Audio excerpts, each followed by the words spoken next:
Isaiah. Sukera mingedelo bora meditation. Tabaro gidevi salama torigarabasi. Enero variakela manotegala. Shemero bilamande barukara vanusavera mande. Sukera midigisila bone oshura. Arupa namalekela vose. Ataro midikila vano. Sudera vinikila loria muria gadolashi. Gadolashi merota fekelo mose. Tuvera mati vikila moria tudesha. The Lord says, "Come unto me, all you who are thirsty, and drink of the well which never shall run dry. For I am bringing springs in the desert land. Yes. From the rocks shall rivers flow," says God. "For the word of the Lord will be heard all throughout the land. In a dry and parched land will there be rivers of water. Will there be streams of crystal. Because of the word of God that goes forth upon the earth, you will see crops springing up in the desert. You will see loveliness pouring out of dark places," says God. "You will see the light of my love shine in the hearts of men, and you will see it overcome the darkness all around you. For the muck and the mire which seeks to hold you down and to grab you and to apprehend you shall not overcome you, because I am your God," says the Lord. "And I have overcome the filth and the mire of this world, and I have overcome all of these sounds of war with the word of my peace," says God. "For I am bringing forth a new day," says God. "I am bringing forth light into dark lands. I am bringing forth life into desolate places," says God. "And I am calling you out," says God, "out of this generation into a generation of peace, into a generation of newness of growth, and into a generation of life and of light in me," says God.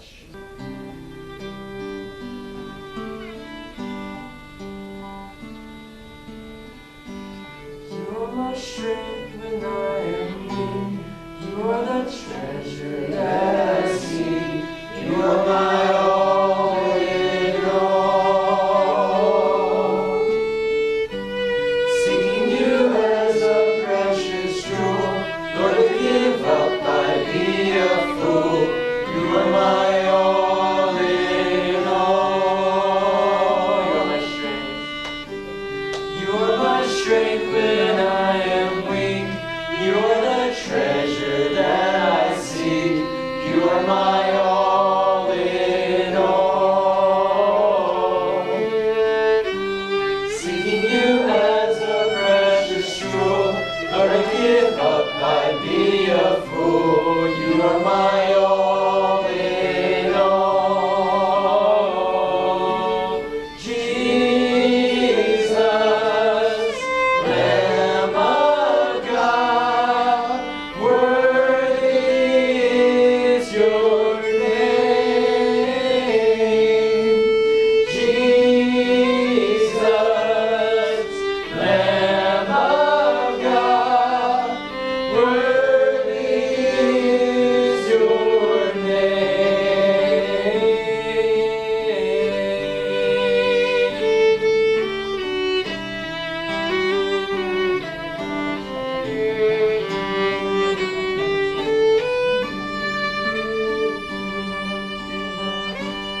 Taking my sin, my cross, my shame, rising again, I bless your name.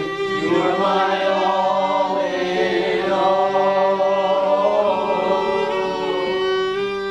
When I fall down, you pick me up. When I am dry, you fill my cup. You are my all in all. Taking my sin, my cross, my shame, rising again, I bless your name. You are my all in all. When I fall down, you pick me up. When I am dry, you fill my cup. You are my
I see. The Lord high and lifted up in his train filling the temple. Holy, holy, holy is the Lord. Holy is the Lord. Are you a part of that train, says the Lord? Have you attached yourself to that train? Have you called unto him, says the Lord? Have you called unto him? What train are you a part of? What convoy are you a part of? You think you do my will. You think you protest in my name. But it is out of a spirit of pride that you protest. Bitterness. How do you resist the enemy? You first submit unto me, says the Lord. You must submit unto me and then resist. If you skip that part, you are doing it in your own strength. You are doing it and you are modeling a spirit of pride unto the nations. Even now there is a convoy that seeks to protest, that seeks to go to the seat of power. Do not attach yourself to that train, says the Lord. Submit unto me, submit unto me. Remember who your Lord is. Remember who your commander-in-chief truly is, says the Lord. I will lead you into battle, says the Lord. I alone will lead you into battle.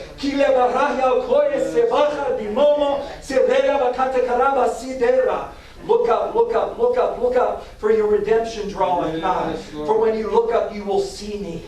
And you will know that I am with you and that I am for you. And I will never leave you nor forsake you.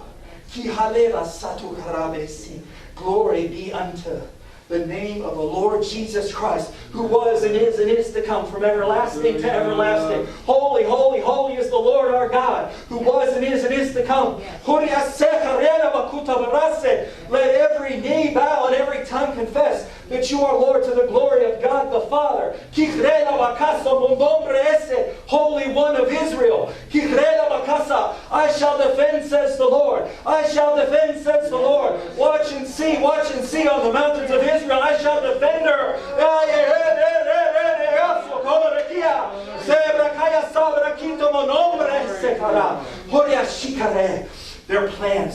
Their plans are known of me. Before they even ever had a thought of what to do, I knew their plans and purposes, and I will confound them. I send even now false counselors unto them. I will turn their weapons of warfare back upon them. I shall defeat them with the brightness of my coming, says the Lord, and I shall be glorified in the midst of my land, in the midst of my people, says the Lord. Survey the wondrous cross on which the Prince of Glory died. My richest gain I count but loss, and pour contempt on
Okay, Ephesians chapter 2. Think about this. You know, today there are invisible fences that are more powerful than even physical fences. They're more lethal. They're more containing. They're more powerful. There's a prison, and you don't see much in the way of walls, but they have an electric barrier. And some electric barriers and other kinds of force fields around prisons and military installations are so powerful that they're potentially lethal. And so get your mind fixed on that. So we're going to dive into Ephesians chapter 2 and talk about walls that are more powerful than walls we can see. Let's pray before we get started. Lord, we ask your blessing on the word today. Anoint my lips so that I can speak what you want spoken. And anoint the ears of the listeners that they can receive each and every one of them, individually, a message right from you, Father. In Jesus' name. So let's go to Ephesians 2, verses 8 through 15. For by grace are you saved through faith, and that not of yourselves. It's the gift of God, not of works, lest any man should boast. For we are his workmanship, created in Christ Jesus unto good works, which God hath before ordained that we should walk in them. Wherefore remember that ye, being in time past Gentiles in the flesh, who are called uncircumcision by that which is called circumcision in the flesh, made by hands, at that time ye were without Christ, being aliens from the commonwealth of Israel, and strangers from the covenants of promise, having no hope and without God in the world. But now in Christ Jesus, ye who sometimes were afar off are made nigh by the blood of Christ. And verse 14 again, for he is our peace, who made both one, and hath broken down the middle wall of partition between us, having abolished in his flesh the enmity, even the law of commandments contained in the ordinances, for to make in himself of twain one new man. He's breaking down the wall of separation between Jew and Gentile, and still does to this day. Now look at verse 19. Now therefore ye are no more strangers and foreigners, but fellow citizens with the saints and of the household of God, and are built upon the foundation of the apostles and prophets, Jesus Christ himself being the chief cornerstone, in whom all the building fitly framed together groweth into an holy temple in the Lord, in whom ye are builded together for an habitation of God through the Spirit. So he goes from talking about a wall of division to talking to them and saying, you're part of a new kind of wall, a wall in the Spirit. And you're part of that wall. You're part of that new magnificent wall. And then in chapter 3, verses 4 through 6, it says, whereby when ye read, ye may understand my knowledge in the mystery of Christ, which in other ages was not made known unto the sons of men, as it is now revealed unto his holy apostles and prophets by the Spirit, that the Gentiles should be fellow heirs and of the same body and partakers of his promise in Christ by the gospel. That wall of partition that made the Gentiles separate from God's plan of salvation through the Jews is torn down. So having read that, obviously the subject is the dividing wall between Jew and Gentile is torn down. And there are reasons why Paul speaks of the separation between Jew and Gentile as a dividing wall. A dividing wall. We're going to examine that today, and what we'll prove is the dividing wall that existed between Jew and Gentile speaks of attributes of God that now work for us instead of against us, since we came to Christ. Number one, Paul speaks of a wall that is God's holiness. You know, God could have addressed this. Paul could have addressed this in different ways. He could have just started talking about being separated from God. But he uses an image of a wall in the temple in Jerusalem that was really added by men. It's this wall right here. It's called a sorek, or in some pronunciation, soreg. And what happened, we talked about this a week or two ago, the Gentiles had to stay in these areas out here far from the presence of God. And it's an illustration that God is holy. And it's an illustration that the Gentiles that were at one time separated from God in the New Testament, in the church at least, they were allowed to be in the very presence of God, like the priests were. So they kind of leapfrogged from this position to this position. They could not get past these walls that I've kind of outlined in blue, and get into the place where they're in God's presence. And it's a beautiful way of addressing this, because he's telling us, among other things, that God now sees no difference between Jew and Gentile. At that time in the temple, this wall about 4.5 feet high was a sad reminder that if you weren't under the law of Moses, you weren't considered worthy of being near God. And the basis for that separation was that Gentiles just weren't part of what God was doing. But when Jesus came, he made all of that different. People no longer needed to convert to Judaism. And they no longer needed to take on all of the burdens of the Jews. And there was this wall destroyed between the Jew and Gentile. The law pointed out how the Jew was to live differently. But it didn't say that they were to have nothing to do with Gentiles.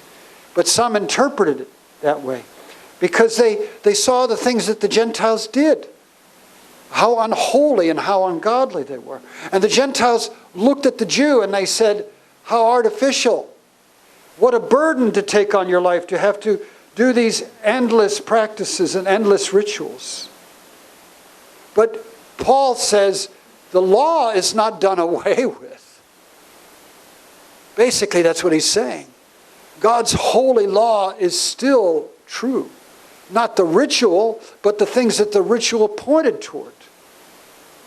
He said, but the dividing line between those who were trying according to the way I've shown and those who were ignorant of it has been erased. Because essentially, he's saying this law is still in place. The holiness is still in place. But now there's a way for even the Gentile to get into my presence. And there's a better way for the Jew. That dividing wall is being torn down. You know, there were signs in the temple, and here's one of them. They found it. They've excavated it. And it's a sign saying, do not enter, if you are not of Israel, under penalty of death. No foreigner allowed past this point. But this wasn't God. This was just the best that they could do. They're saying, well, obviously, there's only places that only sons of Israel can go in order to offer a sacrifice. Even the females weren't allowed in certain places. So they said, what's the best we can do? We can put up a dividing wall. But God is saying, where your efforts fell short, I put up something different. I'm giving them the kind of favor that you have. I'm rescuing them. They're saved by grace, unmerited favor. By God's help is how it translates itself through practice in the Bible. God's help. God's help in terms of understanding and teaching. God's help in terms of giving us strength, moral courage. God's help in terms of showing us right and wrong. Through my help, through faith, there's a better wall. There's a wall of holiness that's no longer artificial. And if Jew and Gentile alike, whoever embraces it, it separates us from sin. Here's a good illustration. People are separated by something they can't see. It's glass. And there is, maybe if you're familiar with the seas, there's consummate evil. It's a shark. It's a killer shark. And they're all just there, peaceful. And those who put faith in that glass are like those who in the Spirit say, I've got a wall that I can't see, but it teaches me inside of me. I have a new heart that separates me from sin. When we're in the Spirit, other men, temptations, the world we live in is no longer the main problem. It's the old man, it's the fallen nature, and we can always say, Lord Jesus, come and minister to me who I am as a new man in Christ. An illustration is the invisible fence.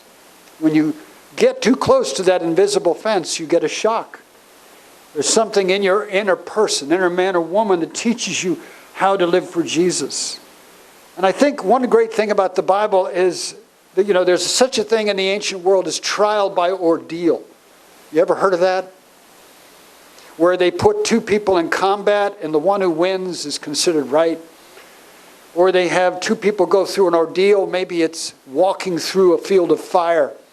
The one that comes out the least scathed is considered the right one. Well, God has something like that. It may not be as dramatic in a lot of situations. But when you're living under the protection of that invisible wall, people will notice. People will notice that you are different, that you come through these situations with a grace. We had a couple of words along those lines this morning. Don't get caught up in people that aren't walking by grace. Stay with the peace of Jesus Christ. Look at Cain and Abel. That was a very visible situation. That Abel was walking according to the guidelines of the Scripture. Bible scholars say he knew from past teaching to offer a blood sacrifice, and Cain didn't. And God accepted Abel's sacrifice, but not Cain's. Look at Lot's wife. Lot and his family came out of Sodom, and his wife, part of her was looking back, and it was demonstrated that she hadn't left Sodom behind. She's turned into a pillar of salt. She was kind of linked to the walls of Sodom. Elijah and the prophets of Baal had this contest by fire. Prophets of Baal prophesied and called in their God all day, but God showed who really was God. It may not be that dramatic. Probably won't. But when you're walking with the Lord, people will know that you have an invisible wall that guides you. And those that are relying on physical things fall short. And secondly, Paul speaks of a wall that is God's faith. God gives us. We have a gift of faith. We're saved by grace through faith. This passage emphasizes the separation between Jew and Gentile. At the same time, it exalts God's holiness.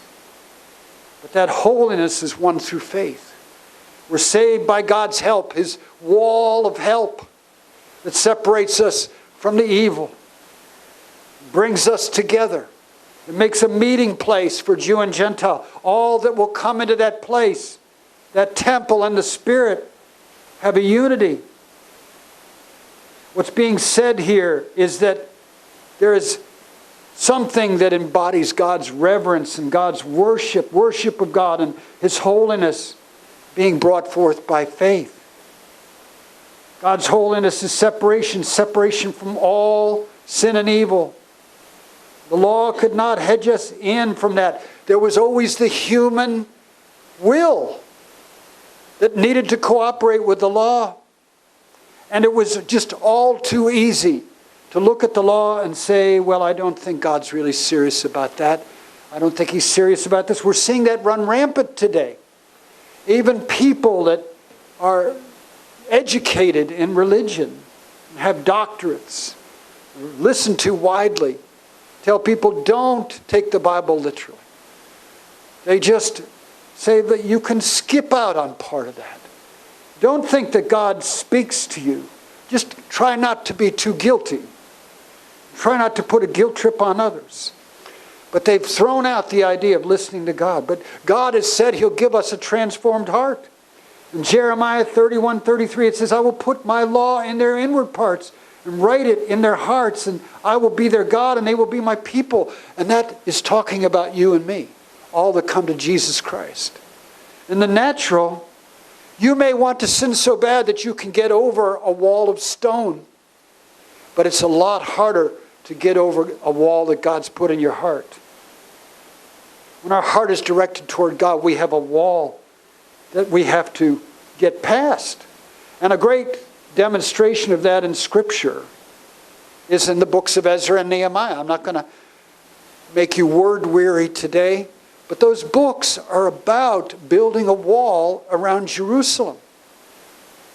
Nehemiah, this very gifted man, showed up.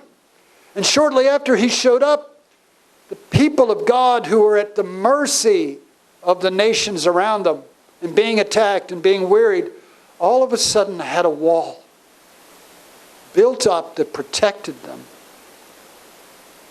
But if you study the Word, what happened here?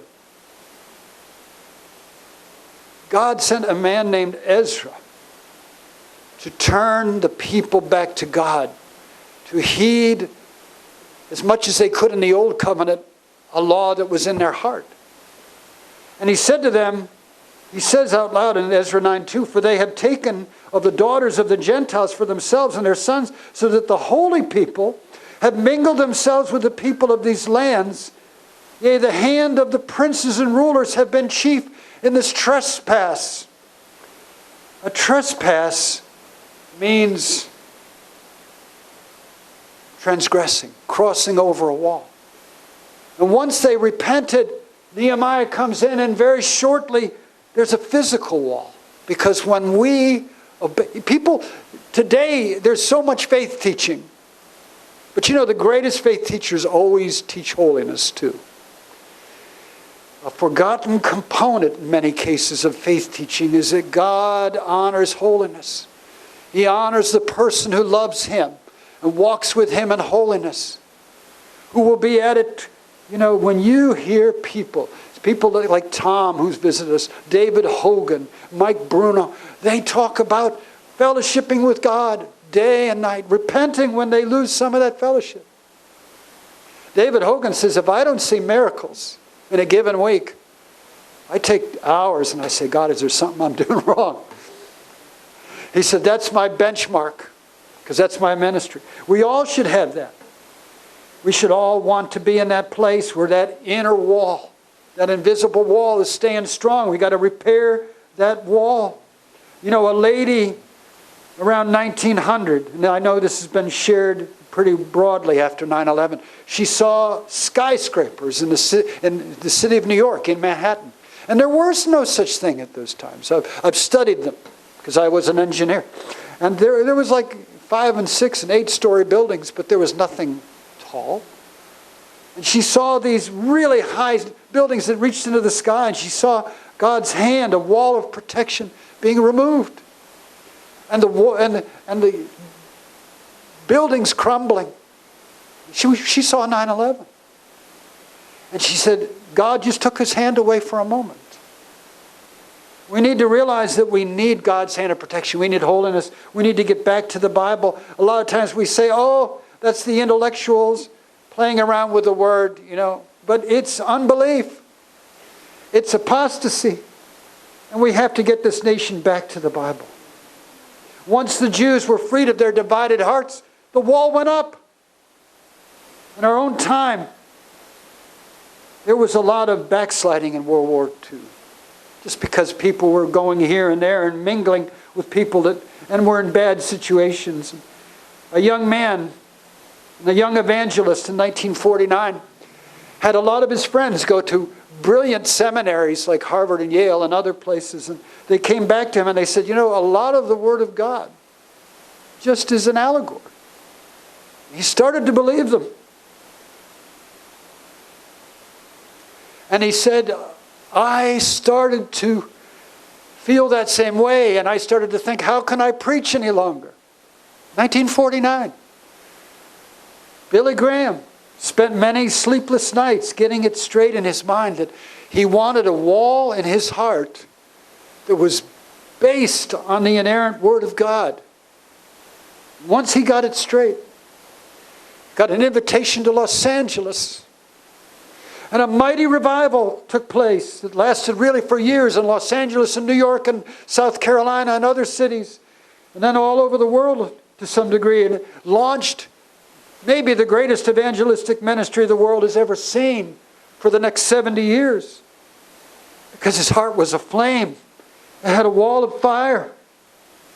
I've run into people who've met Billy Graham at the end of a long day. One guy came up to me and told me how he got saved. He was a bellboy at a hotel in Chicago, and somebody called for room service. And he came in, and Billy Graham asked him, "Do you know Jesus?"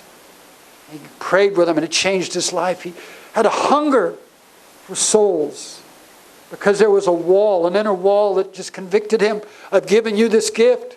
I want you to walk in my safety, in my calling 24 hours a day. Number 3, Paul speaks of a wall that is God's justice. It's an amazing thing that a wall is a barrier to God, will be there for one person and not another.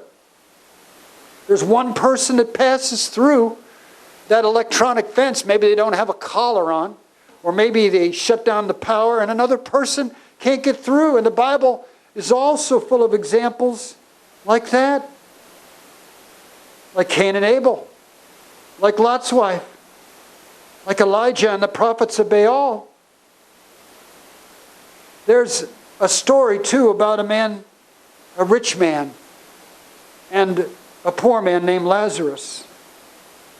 And we know from carefully examining the parable that Lazarus spent a lot of time hoping, using all the resources he had, which were practically none, outside of the house of God.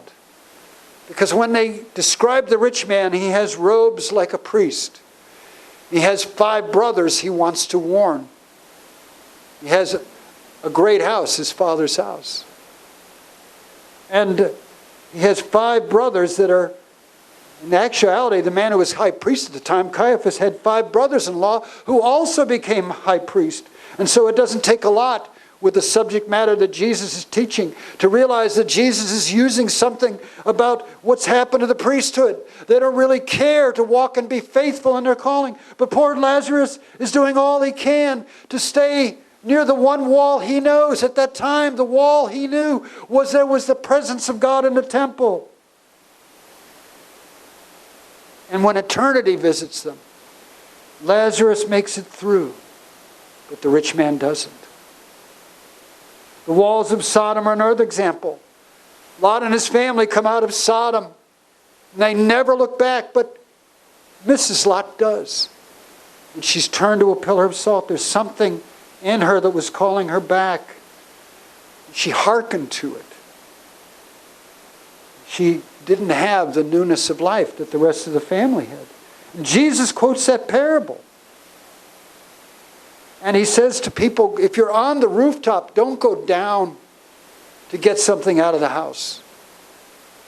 If you're in the field, don't go back, but listen to the call. And he says, remember Lot's wife. You see, there's a trial by ordeal that all of us go through, like it or not. One day we're going to be judged. We're going to either belong to Jesus or we're not. When Israel goes through the Red Sea, they have somebody protecting them like we do. They didn't know it at the time. They go through the Red Sea, and there's a wall of water to the left and to the right. But the Egyptians, who did not honor what God had commanded to be saved, were lost. It's so important that we judge ourselves and stay pure in heart. We don't want to be excluded. Jesus said one will be taken, another will be left. That's what lies ahead, the rapture. And the ones that are accepted are the ones that are in that wall of protection. And that wall of protection is described in detail in those verses 19 through 22. Paul speaks of a wall that is God's calling. It's the wall, it's the calling that God has for you and me. We talked about that very early in the services we were worshiping. Of being a meeting place for God and man. We're temples of the Holy Spirit. So we're meeting places for God. Listen to verses 19 through 22 again. Now therefore ye are no more strangers and foreigners, but fellow citizens with the saints and of the household of God, and are built upon the foundation of the apostles and prophets, Jesus Christ himself being the chief cornerstone. You're elbow to elbow and shoulder to shoulder with Jesus. That's your calling. You are making up a place for, we've had it happen here, haven't we?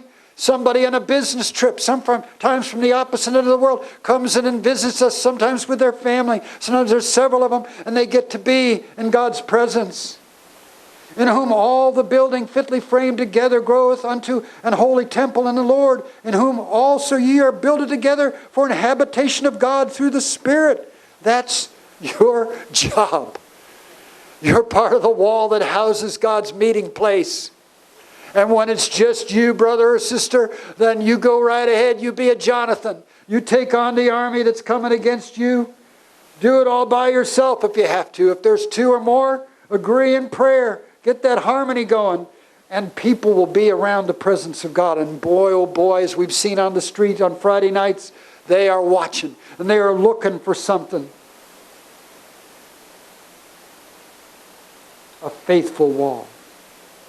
In these last days, I believe that God is going to move on people of faith. In the natural. People are going to see things that are going to convert them. But in the days to come, more than ever before, men and women of faith will draw sinners to Christ. They'll be like Peter, whose shadow just fell on people. They'll be like Elijah, who turned back the whole nation on Mount Carmel. They'll be like a Joseph or Daniel, that wise and powerful people come and say, what do you think? And look, why not? Because Jesus dwells inside you. You're a wall that houses the presence of Jesus. You're right next to the cornerstone. And there's even stories where Jesus, I was just thinking there's even stories where Jesus helped people, healed people he didn't even have to touch. There's power in the human touch, but I was listening to a sermon on healing by Kenneth Hagin. He said, the blind man at Jericho was healed and Jesus didn't even touch him. He was going by and he just said, he noticed him in the crowd. Now, near Jericho, and that got me to thinking, near Jericho, isn't that something when you talk about breaking down walls? I mean, that's the ultimate example of breaking down a wall that was not doing its job. It was keeping out the things of God, and they broke down that wall, and all of a sudden the whole promised land was open to them. And Jesus comes by on his last journey to Jerusalem. And he comes down and there's this blind Bartimaeus, son of uncleanness is what his name means. And he rescues him. Because Jericho was a prime spot for a beggar. It was a great place to be. The walls that existed maybe at that time of that city, it was suburbia. It was Fox Chapel. It was the place where the priests and the Levites lived, because it was a resort city, basically. Very hot, but very dry, and full of luscious fruit and springs. And it's very interesting because Bartimaeus gets in line with all these people that are processing with Jesus. And they're making a really long journey.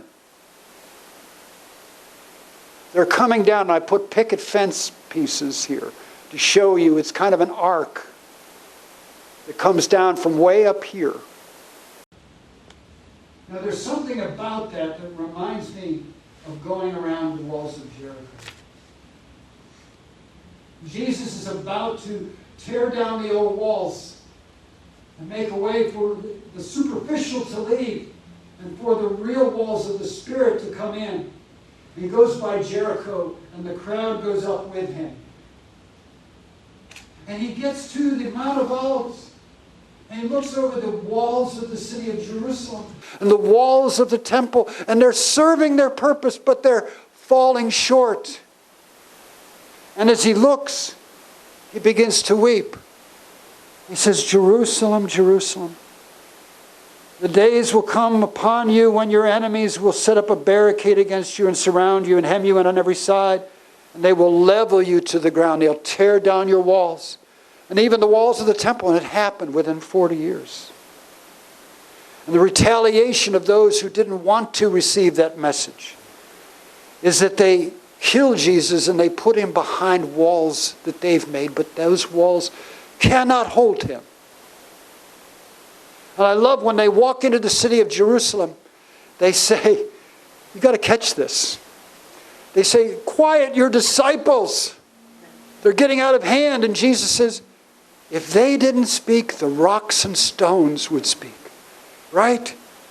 These are the rocks and stones of the new wall that is going to be a far more glorious wall. It's going to keep the devil out.